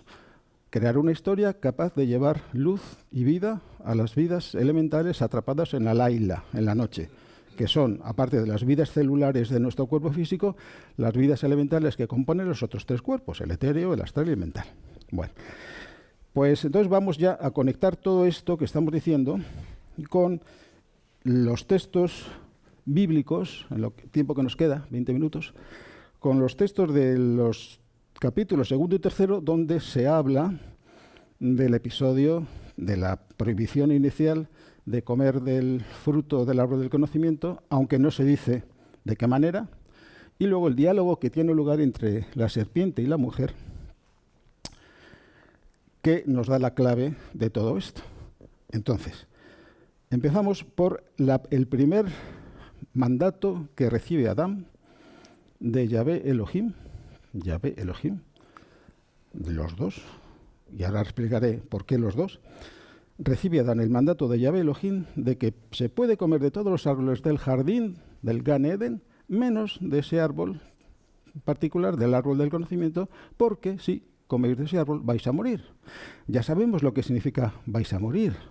Si coméis inadecuadamente, y eso no lo dice Yahvé Elohim, no lo dice, se lo guarda, por alguna razón seguramente justificada. Luego veremos. No le dice la manera correcta de ingerir el fruto. Le dice, no comáis del fruto del árbol del conocimiento porque entonces vais a morir. O sea, si hacéis eso, la muerte para vosotros va a ser la entrada en lo desconocido. Y vais a vivir vuestra vida en la angustia, el temor, el miedo. ¿Qué me va a ocurrir después de la muerte? ¿Me extinguiré? ¿Seguiré viviendo? ¿De qué manera? ¿Sufriré? ¿Gozaré? ¿Qué va a pasar? Bueno, eso ocurre en el 2 capítulo, donde la orden la da Yahvé Elohim a Adán. Y ahora es el momento de aclarar un poco esto de Yahvé Elohim. Antes he dicho, Elohim es uno de los nombres de Dios. En su significado real significa, entre otros, hay otros significados de la palabra Elohim, significa el conjunto de fuerzas creadoras que han intervenido para la formación del cuerpo humano. El conjunto de fuerzas creadoras que han intervenido a lo largo de inmensos ciclos evolutivos, que han quedado ya muy atrás, remotamente y arcanamente lejanos en el tiempo, el conjunto de fuerzas creadoras que han intervenido para crear esta maravilla que tenemos nosotros, que es el cuerpo humano. Eso es Elohim. Y Yahvé, ¿qué significa Yahvé? Yahvé representa la expansión de conciencia, ¿no? El tetragrammatón, yo digo Yahvé y no pasa nada, ¿no? Un judío observante no osaría decir Yahvé, estaría cometiendo casi una blasfema, ¿no? Él diría Hashem, el nombre, o Adonai, el Señor. Bueno, nosotros decimos Yahvé y no pasa nada. Yahvé, las 4 letras, ¿no? Yod, He, Vav, He. Bueno, entonces, esas 4 letras representan la parte de conciencia, ¿no? Fijaos cómo se complementan estos dos nombres, Yahvé, Elohim. Yahvé, la expansión de la conciencia, y Elohim, de alguna manera, la expansión o el refinamiento progresivo de los cuerpos. Porque una vez que el cuerpo humano ha sido creado, es recreado otra vez. Cada vez que morimos, pues los cuerpos que han sido creados previamente a esa encarnación particular desaparecen, mueren. Y luego se crea otra cadena de cuerpos. Y otra, y otra, y otra, y otra. Es decir, los cuerpos se van, de alguna manera, van evolucionando, van refinando sus prestaciones. Y a mayor grado de refinamiento de los cuerpos, mayor expansión de conciencia. Entonces, Yahvé representa la expansión de la conciencia y Elohim representa el refinamiento de los cuerpos. Tiene que ver con la materia. Y esto es muy importante porque quien habla a Adán es Yahvé Elohim. Pero solamente le dice la parte correspondiente a Elohim. La parte correspondiente a Yahvé, como que se lo calla, vamos a decir así. ¿Cuál sería la parte correspondiente a Yahvé? A las 4 letras.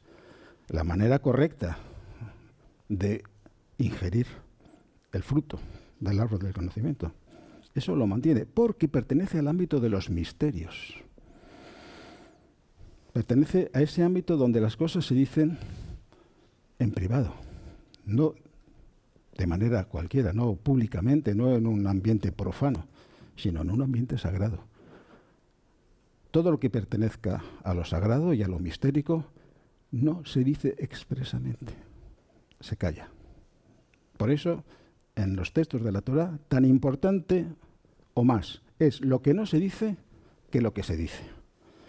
Porque aquello que no se dice, aunque está insinuado, lo que no se dice, aunque está insinuado, pertenece al campo de los misterios, al campo del conocimiento de lo sagrado. la gnosis, ¿no? Como se dice en griego. O Da'at. Da'at es el nombre que se le da a esta 11ª sefira oculta, que significa algo así como el conocimiento de lo sagrado. Bueno, entonces, Yahvé Elohim a Adán le dice nada más que la consecuencia que le va a traer para su conciencia física cerebral el ingerir el fruto del árbol del conocimiento de manera inadecuada. Y se reserva para los misterios la enseñanza más elevada, que no se puede escribir exotéricamente en el texto, ¿no? Porque hay una tradición oral, eso es una constante en todas las tradiciones sapienciales y la Cábala muy especialmente. Hay una tradición oral, una Torah Sheba'al Peh, así es como se llama, y una tradición escrita, Torah Shebichtav. Lo que está escrito, está escrito. Y lo que no está escrito pertenece a la tradición oral. Bueno, me estoy dando cuenta de que me he olvidado otra frase para completar el 831, que no quiero que se me olvide, porque completa perfectamente la frase anterior, que era el camino, yo estoy en el Ani Baora Halaila Lemavet, yo voy por el camino de la noche hacia la muerte. La frase complementaria y alternativa es, ahora sustituyo oraj, camino, camino de tierra, por la palabra ruaj, que es viento. El ruaj va por el aire, no va a la tierra. El viento es un fenómeno atmosférico, espiritual. Entonces, la palabra ruaj literalmente es viento, pero simbólicamente es el espíritu. Entonces ahora, esa persona que empieza ya a reorientarse y está empezando a reconectar con el plan primitivo, el plan canónico, se podría decir, ahora dice, Ani Haruaj Halaila, yo soy el viento de la noche, la Emet, que va hacia la verdad. Fijaos, Mavet es muerte, vale 446. Emet es verdad, vale 441. La diferencia es 5, que es el valor del artículo. Si yo digo Ha-Emet, estoy diciendo lo mismo o estoy emitiendo una vibración que es la misma que si digo Mavet, muerte. Hay una relación íntima y eso la lengua hebrea lo establece o lo incorpora de una manera precisa. Hay una íntima relación entre la muerte y la verdad. Si yo muero en vida, descubro en vida la verdad de mí mismo. Si yo no muero en vida, moriré, porque sí, porque ese es el destino inexorable de todos, morir. Experimentar la muerte, mejor dicho. Entonces experimentaré la verdad, pero de una manera forzada. Eso no tiene mérito. Todos después de experimentar la muerte iremos a nuestra emet, a nuestra verdad, que es el alma, la neshama. Entonces, la gracia está, nunca mejor expresada o dicha, la palabra gracia, ¿no? Es como un don divino, una energía divina que yo recibo. La gracia está en morir en vida. Y entonces yo experimento la muerte y la verdad de mí mismo. Entonces, esa era la frase que me quedaba para completar el número 831. Bueno, entonces, volvemos al relato de todos los episodios que tienen lugar en relación a esta ingesta del árbol del fruto del conocimiento. Entonces, hemos dicho que a Adán la orden se la da Yahvé Elohim, pero solamente le dice las consecuencias que tendrá en su naturaleza física, profana, corporal. Si comes del fruto de este árbol, vas a morir. Es decir, para ti la muerte va a ser la entrada en lo desconocido. Y se calla, se oculta el contenido mistérico, que es la parte que le corresponde a Yahvé, que tiene que ver, repito, Yahvé tiene que ver con la expansión de la conciencia. Y Elohim tiene que ver con el proceso de refinamiento progresivo de los cuerpos, merced a las reencarnaciones. Reencarnaciones en hebreo se dice Gilgulim, las rotaciones. Bueno, y ahora pasamos al capítulo 3, que es donde se resuelve todo este drama. En el capítulo 3 entra en juego la serpiente, Nahash. Y entonces se establece un diálogo muy interesante entre la serpiente y la mujer. Digo la mujer, no digo Eva, porque Eva, el nombre Eva, el personaje bíblico que conocemos como Eva, en hebreo es Javá, solamente entra en escena una vez que se ha producido la expulsión del Gan Eden, del jardín del Edén. ¿Y quién pronuncia ese nombre? ¿Quién bautiza a su mujer con ese nombre? El propio Adán. La llama Javá. Bueno, entonces, el diálogo se establece entre la serpiente y la Isha. Isha es la mujer. Y empieza de la siguiente manera. Hay un diálogo donde el que primero habla es la serpiente. Y le dice a la mujer, ¿no es cierto que Elohim, fijaos, la serpiente menciona a Elohim, no menciona nunca a Yahvé, la serpiente, solamente menciona a Elohim. Es decir, todo el diálogo que va a tener lugar entre la serpiente y la mujer está confinado al mundo material. Nada más. En ningún momento la serpiente menciona a Yahvé, cosa que se ocurre en el segundo capítulo, donde es Adán quien recibe la orden, y Adán no dice ni una palabra. Adán es el receptor pasivo, silencioso, de la orden proveniente de Yahvé Elohim. Yahvé Elohim se limita a decirle, puedes comer de todos los árboles, del fruto de los árboles del jardín del Edén, menos de este, porque si comes de este entonces morirás. Y Adán no dice nada. Y luego tiene lugar un diálogo, cosa que no ocurre. Yahvé no dialoga, Yahvé Elohim no dialoga con Adán, simplemente se limita a darle una orden. Pero cuando entra en juego la serpiente, Nahash, entonces sí que hay un diálogo. Y le dice Nahash a la serpiente, ¿no es cierto que Elohim os ha prohibido comer de los árboles del jardín del Edén? Entonces la mujer pues dice, podemos comer de los árboles del jardín del Edén sin problemas, pero del árbol del conocimiento que está en el centro del jardín, que eso se dice también expresamente, no podemos comer. Y luego añade una cosa. Dice, no podemos comer y tampoco lo podemos tocar. Velo tigeu bo. Velo y no tigeu. Podemos tocar bo en él. O sea, dicho en una traducción más que suene mejor en español, y no lo podemos tocar. Velo tigeu bo. No lo podemos tocar. Fijaos, qué importante es esto. Y qué poco se ha comprendido tanto en el mundo de la exégesis judía ortodoxa como en el mundo cabalístico, curiosamente. Yo no conozco un razonamiento proveniente de cualquier estudioso de la cábala que haya llegado a profundizar y a encontrar el meollo de por qué la mujer dice y no lo podemos tocar. A lo más que dicen es, bueno, ¿y de dónde se saca la mujer esto?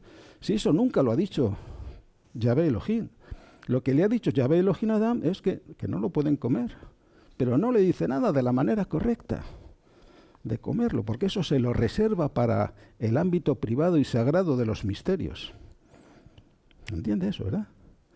Pero la mujer sabe algo. ¿Cuál es el error de la mujer?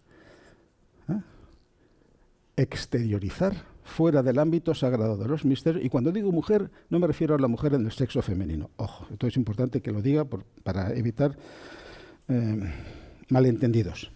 Los personajes femeninos siempre representan la personalidad del alma, que tiene polaridad receptiva, negativa, en relación a la polaridad positiva del alma. Es la misma relación maestro-discípulo, ¿no? El maestro tiene polaridad positiva emisiva en relación a su discípulo, que debería de tener polaridad negativa, receptiva, para recibir el influjo del maestro. Y eso es válido para hombres y mujeres indistintamente. Por eso cuando se habla de mujer no hay que pensar en una mujer en el sentido natural de la palabra, ¿no? Porque de ahí se han sacado interpretaciones absolutamente peregrinas, ¿no? De, bueno, es la mujer la culpable, por culpa de vosotras, que mordisteis la famosa manzana, que nunca aparece una manzana. En ningún momento del texto bíblico aparece una manzana de por medio, ¿no? Pero claro, eso se dice por pura ignorancia. Por pura ignorancia. Entonces, la mujer dice, de los árboles que hay por ahí en todo el jardín podemos comer sin problemas, pero de este árbol en particular, el árbol del conocimiento, no podemos comer ni tocarlo. La mujer dice una gran verdad. No se le puede tocar. ¿Cuál es el error? Y cuando digo mujer, repito, digo la personalidad consciente, la máscara consciente del alma. ¿Con quién dialoga la serpiente? ¿Cuál es el error de esa mujer? Que expresa en un ámbito profano lo que pertenece nada más que al ámbito sagrado de los misterios, de las escuelas de misterios. Porque es cierto, no se le puede tocar. ¿Ah? Y luego la réplica de la serpiente es, no, podéis comer y no moriréis. Al revés, se os abrirán los ojos. y seréis como dioses, seréis como Elohim. Entonces, esta réplica de la serpiente parece que convence a la mujer, que empieza a mirar con ojos nuevos, empieza a mirar al árbol del conocimiento con ojos donde empieza a ver lo atractivo y dice, bueno, pues lo voy a probar. Es como si se deja convencer, ¿no?, por lo que le dice la serpiente. La serpiente tampoco miente. La serpiente tampoco miente. Pero no dice toda la verdad. No dice toda la verdad porque se dice, se os abrirán los ojos y seréis como Elohim. Pero ojo, los ojos se pueden abrir de muchas maneras. Hay todo un proceso de apertura de los ojos. Y os lo voy a explicar en muy pocas palabras. Primero se abre el ojo derecho, que es la naturaleza emocional. Luego se abre el ojo izquierdo. Simbólicamente es la naturaleza mental. Es decir, el progreso o el proceso de evolución de la conciencia es conciencia física, en primer lugar, conciencia emocional, que de ahí viene el equívoco que muchos dicen que Ruach es el alma emocional. No, señor. Ruach es la causa de que en la nefes aparezca el alma emocional. Igual que Ruach es la causa de que en la nefes aparezca el alma intelectual. Porque Ruach, ¿qué es? La energía espiritual que emana de la neshama hacia la nefes. Y la nefes va experimentando progresivamente el progreso de su conciencia, desde la conciencia puramente física, la conciencia emocional y luego la conciencia mental, como consecuencia de que sobre ella impacta Ruach. Bueno, entonces, vuelvo a lo de los ojos. El proceso de apertura de los ojos es tal cual. Primero el ojo derecho, que significa la conciencia emocional. El ojo izquierdo después, que significa la conciencia mental. Y luego los dos se coordinan, los dos ojos abiertos como que se coordinan, ¿no? Entonces tenemos una personalidad mundana capaz de pensar, sentir y actuar de manera coordinada. Pero esos dos ojos abiertos están mirándose al ombligo todavía. Todavía no se ha producido la reorientación de los dos ojos abiertos hacia el mundo superior. Se necesita la apertura del tercer ojo simbólicamente, ¿no?, que es el órgano de percepción del alma. Entonces, la serpiente no dice ninguna mentira. ¿Se os van a abrir los ojos? Claro que sí. Pero la serpiente se calla cosas también, ¿no? El proceso de apertura de los ojos. La secuencia mediante la cual se produce la apertura de los ojos. Entonces, efectivamente, la mujer pues se queda seducida por la visión tan atractiva que tiene el fruto del árbol del conocimiento, que también le va a aumentar su inteligencia y su capacidad de comprender y razonar. Y come del árbol, lo coge con la mano y se lo da a su acompañante masculino, que no es Adán. No se le menciona como Adán, sino que se le menciona como Ishaj, su marido. Y voy a escribir estas palabras para que se entienda bien la diferencia que hay. Y ya con esto voy acabando. Tenemos la mujer, que se escribe así. Y aquí hay un Dagesh Forte. Esto se llama Dagesh Forte. Ese puntito que hay en la letra Shin se llama Dagesh Forte, y que me está diciendo que antes de la letra Shin había una letra que ha desaparecido, que es la Nun. Porque Isha no es el femenino. Ahora sí estoy poniendo los signos vocálicos para explicar lo que voy a decir. Isha no es el femenino, en contra de las apariencias, no es el femenino de Ish. Ish es hombre. Isha aparentemente cumple la regla de formación del femenino, que es añadir una letra G al final. Isha, pero no es así. Ish no tiene femenino. Sin embargo, Isha sí es el femenino de otra palabra, que es Enosh. ¿Quién es Enosh? Enosh proviene de la raíz Anash, que significa padecer el ser humano una enfermedad incurable, o sea, la muerte. Cualquier persona, aunque goce de una salud perfecta, al final va a morir. O sea, la única enfermedad incurable que padecemos todos nosotros es la muerte. Bueno, pues Anash significa eso. Y Enosh es el hombre orientado hacia la muerte. No quiere decir el hombre que no es inmortal, no, porque la inmortalidad la poseemos de oficio todos. Es el hombre en cuanto que va a experimentar la muerte.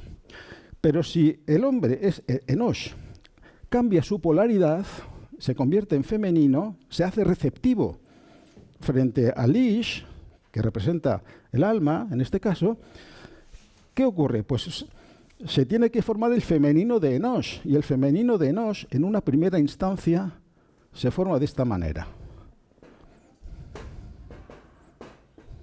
Y esto se pronuncia insha. Lo único que varía es la vocalización. Aquí tengo enosh. Esto se llama hatef segol, que da lugar al sonido de E, una nun, una vav con un puntito arriba, da lugar al sonido vocálico de la O, y la shin, enosh. Bien. Y para formar el femenino hay una etapa intermedia que se dice insha. Desaparece esta vocal E y aparece la vocal I. Y luego la letra nun, con este simbolito que se llama sheva, que dice que entre la nun y la shin no hay una vocal. Insha. ¿Pero qué ocurre? La letra nun es una letra o una consonante que se llama consonante débil y con mucha facilidad se cae. Y para compensar la caída o la desaparición de la letra nun, el hebreo tiene un mecanismo compensatorio que es duplicar el sonido consonántico de la letra siguiente, que es la shin. ¿Y cómo se escribe eso? Pues así. Isha. Isha. El puntito dentro de la shin, que se llama dagesh forte en gramática hebrea, es quien me dice el origen de la palabra isha, que es enosh. O sea, isha es el femenino de enosh. Es el hombre mortal que ha cambiado su polaridad, que se ha reorientado y que se hace receptivo en relación al maestro. Eso es isha. Bueno, pues en el episodio de la ingesta del fruto del árbol del conocimiento participa la mujer y luego su marido. Y su marido se le llama de esta manera. Ishach. Ishach. Ish es hombre. Y si yo pongo la letra G final con un puntito dentro, que eso se llama mapik, que lo que hace es modificar el sonido de la letra G. La letra G, cuando ocurre al final de la palabra, no se pronuncia, es muda. Y cuando lleva un puntito dentro, se pronuncia como una J un poquito suave. Ishach. Ishach. Ishach significa literalmente su hombre. El hombre de ella. Su hombre. Entonces, quienes participan, no aparece ni Adán ni Eva. En ese acto tan importante de la ingesta del fruto del árbol del conocimiento por parte de la mujer que se lo da a su acompañante masculino, ese acompañante masculino no es Adán o no se le menciona como Adán. Y a la mujer no se la menciona como Eva, como Javá, no. Es Isha ve Ishach, la mujer y su marido. Y entonces, ¿qué ocurre? Una vez que se ha consumado la ingesta, se sienten desnudos. Se les abren los ojos y se sienten desnudos. ¿Qué significa que se sienten desnudos? Antes estaban desnudos y no pasaba nada. Era una especie de desnudez inocente, primordial. Convivían con los misterios. La desnudez tiene que ver con los misterios. ¿Por qué? Porque los misterios, ¿en qué consisten? En quitarle la apariencia formal a las cosas, la vestidura. Cuando yo desnudo al mundo, es cuando simbólicamente soy capaz de percibir más allá de la apariencia formal del mundo. Y entonces descubro los misterios del mundo, las energías que subyacen en el mundo de las apariencias. Y eso es lo esotérico. Esotérico significa eso. El mundo de energías que causan el mundo de las apariencias. Eso es lo esotérico. Esos son los misterios. Bueno, pues ahí está la clave. Ahí está la clave de por qué se produce esa vivencia de que están desnudos y necesitan un cuerpo más denso del que hasta entonces habían estado utilizando. Por eso a continuación se dice que se cosen con hojas de higuera, se cosen una especie de delantales que descubren sus partes pudendas, sus órganos sexuales. Es decir, la humanidad necesita entonces una vestidura más densa que hasta entonces no había necesitado. Se densificó, y estoy hablando de un proceso que posiblemente duraría millones y millones de años. En la Torá aparecen 2 versículos, uno detrás de otro. Pero eso es una característica de los textos sagrados, ¿no? La contracción temporal, en un fragmento de texto muy corto, ahí se condensan procesos que en el espacio-tiempo duran millones o cientos de miles de años. O sea, la consecuencia inmediata del modo erróneo de ingerir el fruto del árbol del conocimiento es que se necesitó para la humanidad un cuerpo más denso del que hasta entonces había estado utilizando. Y eso trajo como consecuencia inmediata que en la conciencia cerebral y vigílica todos nosotros entramos en la ignorancia y en el desconocimiento de cuál era nuestra fuente. Pasamos del modelo árbol fruto hace fruto, según su especie, donde el alma estaba siempre presente, la conciencia del alma encarnada. Yo sabía perfectamente de dónde vengo y sabía a dónde voy a ir después de la muerte y no tenía ningún miedo a la muerte, para nada, porque era consciente de mi naturaleza inmortal y trascendente. Pero cuando se me abren los ojos de esa manera inadecuada, porque todavía los ojos se abren, efectivamente, pero mis ojos están mirándose al ombligo, ¿no? Están orientados hacia el mundo terrenal. Por lo tanto, pierdo el contacto con el mundo celestial. Por eso Caín mata a Abel. ¿Qué representa Caín? La tendencia hacia el mundo terrenal, legítima y correcta. ¿Qué representa Abel? La tendencia al mundo celestial, legítima y correcta. ¿Cuál es el problema? Que como consecuencia de esa densificación del cuerpo utilizado por los seres humanos, en conciencia cerebral yo perdí la certeza de mi naturaleza trascendente. La tendencia terrenal, Caín, prevaleció sobre la tendencia espiritual, Abel. Y eso el autor o los autores de los textos de la Torá lo escenificaron como un fratricidio. Caín mata a Abel. Eso nunca ocurrió históricamente, porque nada de lo que se dice en la Torá ocurrió históricamente. Todo es una sucesión de alegorías, de mitos, en el sentido más noble de la palabra mito. Bueno, ya son las 9:10. Voy a poner aquí punto final, porque quiero que habléis todo lo que os apetezca ahora hasta las 9:30, que tenemos tiempo. O sea que muchas gracias por la atención y espero vuestras preguntas ahora. Bueno, gracias. Solamente es para que nos digas qué sentido tiene que esos dos personajes inicialmente no tienen nombre y después sí tienen su nombre. ¿Qué personajes? Adán y Eva. Bueno, en realidad sí tienen nombre, todos tienen nombre. No hay ningún personaje bíblico que no tenga nombre. Lo que pasa es que el nombre no es siempre el mismo. O sea, Adán siempre es Adán. Lo que pasa es que a veces Adán se le refiere a Adán como el marido de la mujer, el marido de Isha. Entonces, Isha, en un momento dado, Isha, ¿dónde aparece el nombre de Isha? Bueno, pues aparece en un episodio también muy popular, que es cuando Adán entra en sueño y entonces, estando Adán dormido, se le extrae lo que se dice una costilla, que no es una costilla, es un costado, una parte de Adán. Entonces, con esa costilla, entre comillas, pues se fabrica la mujer. Entonces la mujer se le presenta a Adán. Entonces dice Adán, esta sí que es hueso de mis huesos y sangre de mi sangre. Y la llamaré Isha, porque del Ish ha sido sacada. La llamaré Lezot Yikra Isha, Kimeish Lukaha Zot. Eso en hebreo. O sea, Isha aparece junto con Ish.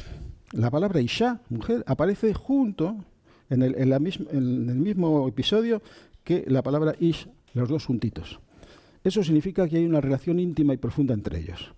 Pero son palabras que tienen nombre. El Ish es el hombre que tiene atributos psicológicos, tiene personalidad. Y la Isha, pues es el femenino de Enosh. Enosh, ¿quién es? El hombre mortal, el hombre caminado hacia la muerte. E Isha, que es el femenino de Enosh, es el mismo hombre mortal, pero que se ha reorientado hacia el Ish, que representa su maestro, su alma espiritual. Por eso esas dos palabras aparecen juntas, Ish e Isha. Y luego, cuando se produce ya la expulsión y entra en juego Yahvé Elohim y dicta sentencia, empezando primero por Adán, le pide explicaciones de por qué han hecho lo que han hecho, luego va a la mujer, cada uno de estos personajes se exculpa a sí mismo y le echa la culpa al otro, ¿no? Adán le echa la culpa a la mujer y la mujer le echa la culpa a la serpiente. Y con la serpiente no hay diálogo. Yahvé Elohim no tiene ningún diálogo con la serpiente, simplemente le da una serie de maldiciones que lo tenéis ahí al final del capítulo 3 de la Biblia, ¿no? De Génesis. Y entonces es cuando el propio Adán rebautiza a su mujer y la llama Javá. Y dice Em Kol Hai, madre de toda vida. Ese es el sobrenombre que luego le da. Pero todos son nombres, todos son nombres. Es que nombres propios... No, es que ningún nombre es propio en realidad. Ningún nombre es propio. Todo nombre representa el destino inherente a ese personaje hasta que su destino cambia. Por ejemplo, Jacob. Jacob se llama Jacob hasta que se enfrenta con un personaje con el cual tiene una pelea durante toda la noche, que es presentado en el texto como un Ish, como un hombre, y al final de la lucha nocturna de Jacob, no con el ángel, que eso tendría otro significado, este personaje le cambia el nombre de Jacob y le dice, ahora te vas a llamar Israel. Y luego Jacob le pregunta, bueno, ¿y tú cómo te llamas? Y dice, ¿para qué quieres saber mi nombre? O sea que Jacob se queda sin saber el nombre de aquel que le ha cambiado el nombre. O sea que los nombres se cambian a lo largo de la Biblia. Por ejemplo, Abraham primero se llama Abram y luego se llama Abraham. Después de recibir la visita de unos emisarios divinos, él y su mujer, que se llamaba Sarai, cuando era estéril, no podían tener hijos, se les cambia el nombre a ambos. Abraham pasa a ser Abraham y Sarai pasa a ser Sara. Y entonces nace Yitzhak, Isaac. O sea que los nombres siempre son nombres. El concepto de nombre de pila no existe en hebreo. No existe. Eso parece una cosa rara, pero es así. Todos los nombres de todos los personajes bíblicos denotan su destino. Y como el destino cambia, cuando pasan de una fase de la vida a otra, se le cambia el nombre. Entonces, ¿qué sentido tiene que durante un tiempo no se llamen Adán y Eva? Pues que su destino todavía está confinado al Gan Eden. Adán siempre es Adán. Eva es la mujer fuera del Gan Eden. Fuera del Gan Eden es Malhut, la última sefira del árbol de la vida. Entonces, cuando el destino de esa pareja primordial, que es un hombre genérico, cambia, porque ya no pueden vivir en el jardín del Edén, porque sus condiciones existenciales han cambiado, necesitan un cuerpo más denso que no se puede encontrar en ese recinto hexagonal cerrado del Gan Eden, son expulsados, emprenden el sendero de la letra Taf, que es la última que aparece ahí, y abandonan el Gan Eden y pasan al Malhut, el reino, ¿no? Entonces su destino cambia. Por eso a la mujer se la llama Javá. Javá es Em Kol Hay, la madre de toda vida. Representa la materia viviente, a partir de la cual se van a construir todos los vehículos que va a necesitar el Adán expulsado del Gan Eden para evolucionar y al cabo de X vidas poder reingresar al jardín del Edén y poder reconectarse con, bueno, ya lo he borrado, con el plan arquetípico, ¿no? Árbol, fruto, hace fruto según su especie. No sé si te he contestado. O... Nada, sí. Más. Por ahí, no sé si alguien quería preguntar. Buenas. Juan Luis, cuando hemos estado en este pasaje del árbol del bien y del mal o del conocimiento, no sé si hay matices con respecto a eso, yo lo he asociado, y la ingestión de los frutos y tal, yo lo he asociado a esas tradiciones que hay en muchas culturas de ingerir sustancias que te abren la conciencia. ¿Tú crees que hay alguna relación o es una asociación? Creo que no hay ninguna básica relación. No, creo que no hay ninguna relación. No se trata de ingerir sustancias psicoactivas que te abren los sentidos de una manera forzada, ¿no? Mediante un estímulo exógeno. No. El proceso evolutivo se basa en la recepción de una energía cuya fuente es interna a ti. O sea, la expansión de la conciencia no ocurre, aunque en algunos momentos de la historia pasada, seguramente en las escuelas mistéricas antiguas o de misterios, pues los candidatos a la iniciación pues estaban o se les sometía a una prueba donde se les suministraba bajo un control muy estricto por parte del hierofante, ¿no? Es como pasa ahora con la ayahuasca, ¿no? Que está o estuvo muy de actualidad, donde la persona que se somete a ese viaje tan lleno de riesgos se supone que está siendo protegida y dirigida y guardada por alguien que le va a guiar en ese viaje, ¿no? Bueno, es posible que eso ocurriera en los misterios arcaicos, en su versión antigua. En los misterios a la altura del estadio evolutivo de la humanidad actual no existe esa modalidad de apertura de la conciencia mediante la ingestión de sustancias externas. Todo ocurre por recepción de una energía interna. Recepción de la energía interna que emana del alma. Es así de simple. Por eso a tu pregunta te digo no. Ahí hay una pregunta. Ah, bueno, como quieras.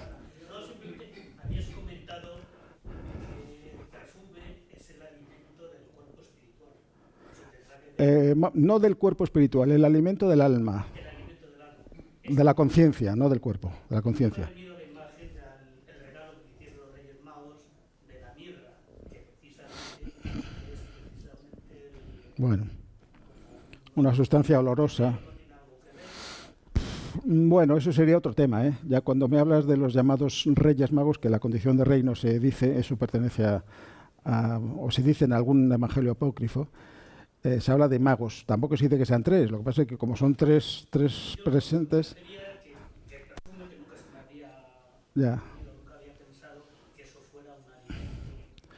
Es un alimento de la conciencia. Antes lo expliqué con mucho detalle, ¿no? Nadie se alimenta del olor de la comida, todos nos alimentamos tocando e ingiriendo la comida. Pero espiritualmente nos alimentamos del perfume que emanan los acontecimientos con los que no debemos de identificarnos, porque eso no me da tiempo a decirlo, pero todo esto tiene que ver con la correcta actitud ante la experiencia de la vida, que es que no nos identifiquemos nunca con las percepciones, que la conciencia perceptora nunca se identifique con la sensación percibida. Hay una familia genérica que somos cada uno de nosotros, que esto está en los evangelios y que tiene una referencia en el profeta Miqueas, no voy a entrar ahora en eso, que dice, se pone en labios de Jesús la siguiente expresión: ¿pensáis que he venido a traer la paz? Pues no, he venido a traer la espada, la división, la guerra. ¿Dónde? Esta es la clave, ¿dónde? Pues en una familia de 5 miembros, padre, madre, hijo, hija y la nuera. ¿Qué es cada uno o qué representa cada uno de los miembros de esta familia? El padre, la conciencia. El hijo, la conciencia perceptora, o sea, la percepción inherente a la conciencia. La madre, el cuerpo, con su sensibilidad inherente. La hija, pues el acto de que ese cuerpo entre en vibración como cuando recibe un estímulo, que es la sensación. Pero luego viene la relación entre el hijo y la hija. Toda sensación lo es porque es percibida conscientemente. Una sensación de la que no se tiene una percepción consciente es como si no existiera. Y toda percepción lo es porque es percepción de algo, de una sensación. Esa es la relación que hay entre el hijo y la hija. Y luego viene la nuera, que es el elemento conflictivo, no porque las nueras tengan mala prensa, no se trata de eso. Es una familia ideal, genérica, ¿no? ¿Quién es la nuera? La nuera es la personalidad nueva que adopta la hija cuando seduce al hijo, cuando se convierte en la esposa del hijo. ¿Por qué? Porque el hijo, que es la percepción, se identifica con la sensación percibida. Es como si ocurriera un matrimonio non santo entre el hijo y la hija, el hermano y la hermana. Entonces yo me identifico, me enajeno, me identifico con un objeto de la mente, con algo que no soy. Y pierdo energía atencional. Una parte de mi energía atencional queda enajenada en un objeto mental. Por lo tanto, la lucidez de mi conciencia baja. El efecto inmediato de la errónea ingesta del fruto del árbol del conocimiento es que mi nivel de atención, de lucidez, de conciencia disminuye inmediatamente. ¿Por qué? Porque yo me identifico con el aspecto forma de la realidad. Eso es lo que significa atrapar el fruto con la mano, en vez de participar en su emanación sutil, el olor, el perfume.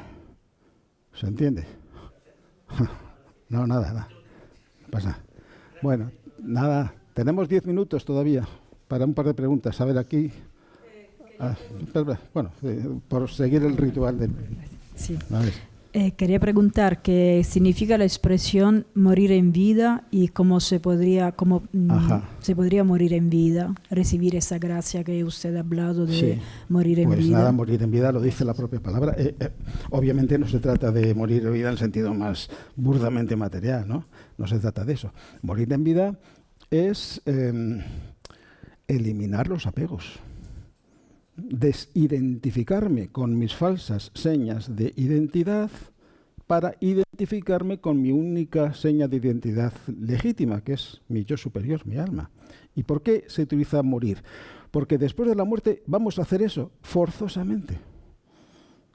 ¿Qué ocurre después de la muerte? Ocurren dos cosas en paralelo. Por un lado, la eliminación progresiva de los dos cuerpos psíquicos, y digo eliminación, Porque hay dos palabras que definen perfectamente la muerte de los dos cuerpos físicos, el físico más denso y el etéreo, que es restitución.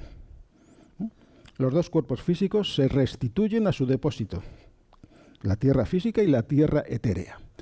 Y los dos cuerpos psíquicos, la palabra adecuada para designar la desaparición o la muerte de esos dos ya no es restitución, es eliminar. ¿Por qué? Porque el sujeto, el alma que está en proceso de desencarnar, puede colaborar conscientemente en la eliminación de sus cuerpos psíquicos, de su cuerpo astral y de su cuerpo mental, para acelerar el proceso de retorno a la fuente. Por eso dice eliminar, o rechazar, lo mismo. El alma que retorna, si tiene suficiente lucidez en ese proceso del retorno a la fuente, colabora con su propia alma, colabora en el acortamiento del tiempo, entre comillas, porque el tiempo físico no tiene nada que ver con el tiempo del plano astral y del plano mental, pero puede colaborar en la eliminación del residuo que quede de sustancia astral y sustancia mental, para provocar cuanto antes la identificación con la fuente. Bueno, si eso lo haces en vida, es como si murieras en vida. Es decir, ¿qué haces durante el lapso de la vida? O sea, el tiempo que va del nacer al morir, haces de manera libre, consciente y voluntaria lo que después de la muerte vas a hacer de manera forzada. Eso es lo que significa morir en vida. ¿Te queda claro? Sí. Y tiene que ver también con el ego, con el desapego. Claro, eliminar los apegos es romper, rechazar todas las formas mentales que yo me he ido construyendo en relación a mí mismo. Por ejemplo, yo tengo una idea de mí mismo. Cada vez que yo digo, yo pienso así. No, tú estás pensando así. Es un pensamiento transitorio que tienes ahora, pero tú puedes pensar de otra manera, mejor o peor. Tú estás siendo, no eres. Cuando decimos, yo soy así, no, estás siendo así. Es un estado transitorio en tu proceso de llegar a ser. Todo eso es un apego. Que es lo que decimos, yo pienso esto, siento esto, soy de esta manera, soy de otra, ¿no? Me estoy fijando en una fotografía, en un fotograma de mi proceso evolutivo. Pero mi proceso evolutivo no es una fotografía, no es una imagen estática, es un proceso dinámico. Entonces, apegarse es eso, fijarse en un estado transitorio y parcial en el proceso de mi vida. Por eso estamos siendo. Solamente puede decir yo soy el alma, anojí. Anojí es la manera de decir yo soy, porque en hebreo no se puede decir, gramaticalmente no se puede decir yo soy. Se puede decir nada más yo seré heye, o yo he sido hayiti, pero yo soy, gramaticalmente, esto es una característica peculiar de la lengua hebrea, no se puede decir yo soy. Sin embargo, si se dice anojí, implícitamente se está diciendo yo soy el que es como se traduce en ese pasaje tan famoso del Éxodo, cuando la zarza ardiente le responde a la pregunta de Moisés, ¿quién eres? ¿Cómo te llamas tú?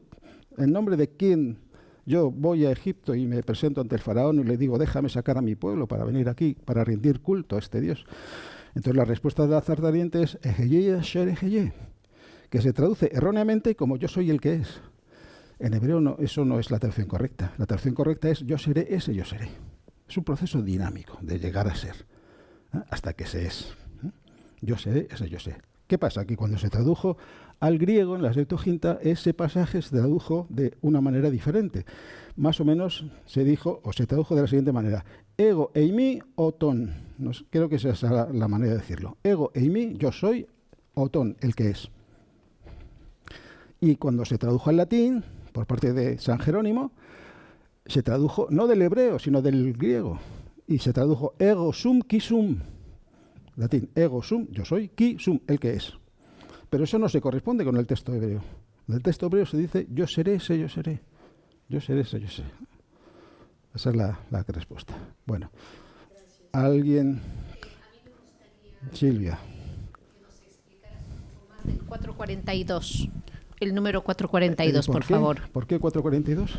Déjame que lo vea. Ese número no ha salido en este sorteo. 442, ¿no?